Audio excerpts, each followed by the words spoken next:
Okay, this Disney recipe comes from the Parks Cookbook. It comes from the resorts, and it says it's from Coronado Springs Resort. Catering is what it says. It's supposed to be a catering thing. It's called smoked salmon and herb muffins.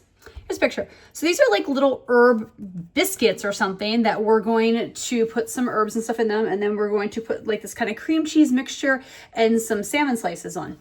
So the first thing I'm doing is spraying a mini muffin pan with some non-stick spray. Now I have flour and it says to sift it together, so I'm gonna use my little sifter here. I just sifted in some salt and now I'm sifting in some pepper. Give this a little stir. All right, put that aside for now. So I have another bowl here, so I'm whisking an egg in this. If you hear a noise in the background, that is my microwave. I'm actually melting some butter that I'm going to add to this. So here is the melted butter, as well as some mayonnaise. Finally, I'm putting in a cup of milk. Now I'm going to whisk this all together. This is some fresh chives going in. And finally, I'm adding some fresh chopped dill.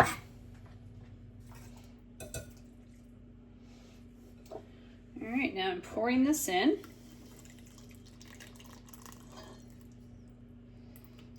It says to stir until just combined.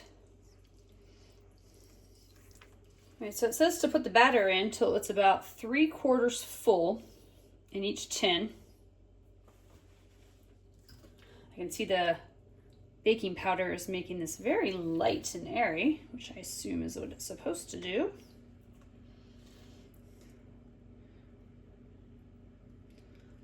Okay, so they're probably a little fuller than they're supposed to be, but I don't really care. And I still actually have a little bit of batter left if I wanted to make a few more. I'll see how I'm feeling after this. Anyways, I'm gonna bake these in the oven, it says, for about 25 minutes or so, 35 minutes until they're golden brown.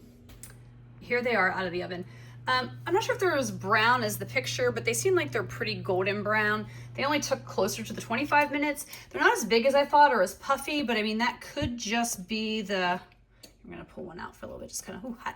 Then maybe I should have filled them fuller. I don't know, since I had some more sauce left. Either way, I'm going to let them cool for a while on this wire rack. I'll give them probably about 10 minutes or so to cool, and then I'll put them out of the pan.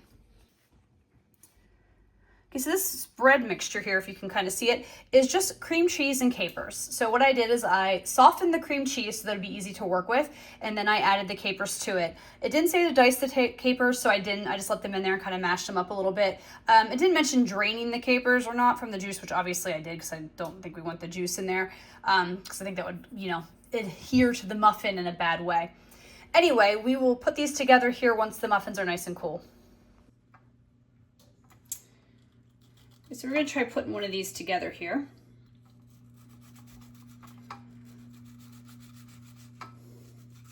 And it says to cut these in half. Oh, excuse me.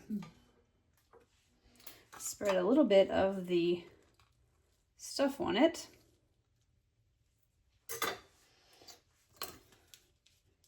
I've got over here my like pre-cooked salmon stuff that you can buy in the store, so I'm going to put on that. And then it says you can add a sprig of fresh dill, which I am going to do. Ta-da! Salmon puff. Taste test time. Yeah, that's really nice. I love the herb, the dill, the salmon, the cream cheese. It all goes together very, very nicely. The bun is a little buttery, which, I mean, you put in a lot of melted butter, so I'm not super surprised like that. I actually think I might add just a little bit more salmon to this to make the salmon stand out a little bit more, but yep, this is pretty tasty. Okay, time to review the herb smoked salmon puff things. They're not bad. Like I said, I really did enjoy them when I liked them to try them, but I noticed after a few that they were a little almost too buttery. Like the butter really built. So they're definitely good as like a little bite appetizer, or maybe you just eat a few of them at a time. And they were pretty good even the next day. They like held up well. When I made them again, I did notice I went a little bit thicker with the cream cheese mixture and the salmon, and that really made a difference. So I want to make sure you get like a good decent amount of that stuff in the center. I think it really does imply it. And because mine were a little bit smaller, after a while, I guess I just got sick of cutting them in half, honestly, because they kind of went a little flat. And I think that was I probably overbeated them so they didn't get as like the rise they were supposed to. So I just like put a big dollop of the caper and cream cheese spread on top and a piece of salmon, just ate it that way, and it was fine. My husband doesn't really like salmon, but he tried one with just the cream cheese and the muffin, and he thought that was actually pretty tasty as well. So anyway, let's rank this. First are the ingredients on a scale of 1 to 5. That's a combination of how hard are they to find and cost.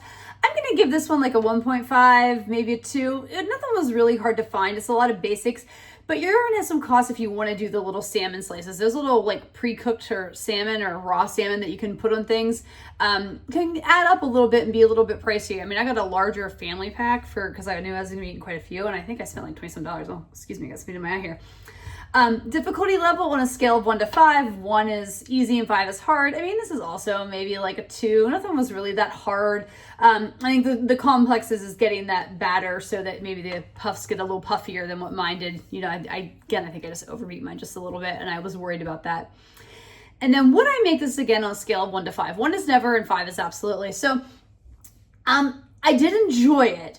But again, as I said, the butter really built, and this is definitely more of like an appetizer snack thing that I would maybe serve for people. So I'm going to give it slightly above neutral, like a 3.5. Like, I may make it again if I'm going to have people over that I know enjoy salmon. My husband's not a big fan of it. So I could potentially make it again someday, but I'm not going to really commit to it. But I do think it's a really good option if you are looking for something like that. Like if you're looking for like something little, like a little snack or appetizer, if you're entertaining, or maybe, you know, going to like somebody's house and you want to take something small to snack on that's different. I think this could be a solid option to consider.